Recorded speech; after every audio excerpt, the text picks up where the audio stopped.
欢迎继续登来到新闻的现场，要来看咱更替人的红仔图。唔那是敢若日本才有，咱台湾嘛有头一支家己制作的重甲机神。进入台湾气味预告片一日公开，虽引起一寡万价卖将，大家会甲真热。像讲主角画必杀鸡，有这个小肉粽、卤肉饭，这经典的小食。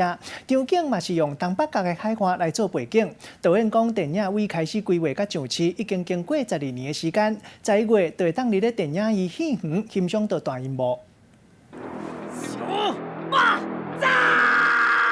放假的主角来点出这个绝的绝招，口号煞是这个本土美食烧肉粽。机器人放假电影《动假机神》一整道预告这个杀出来，随着来请做话题。另外，佫会当看到真侪东北角海岸的景致，就连这个野柳的女王头，嘛拢来出现伫个片中，真有本土风格开口。原来这部作品拢是咱台湾家己做的，就是在海岛嘛，那它是一个海洋跟海洋连接很高的国家，所以我们希望它是从 海洋出啊，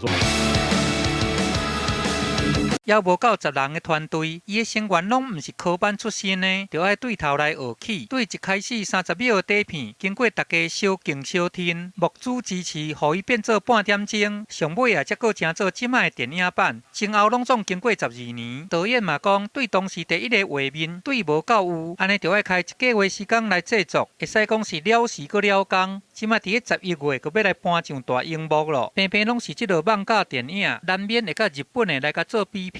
有很多网友会直接拿我们跟日本动画做一个比较啊、批评，那我们都很认真的看这些留言，我们也希望能够慢慢的进步。甲比起这个放假大师新海诚，伊一道天气之子，伫咧短10天内，台湾的累积的票房佮破几亿的，有足好的成绩。所以咱的制作团队嘛，上准市场要来甲热，未来嘛预计要甲这个作品甲扩大做4波至5波，安尼就是望后日啊，家己做的放假电影嘛会当来称做台湾之光。记者综合报道。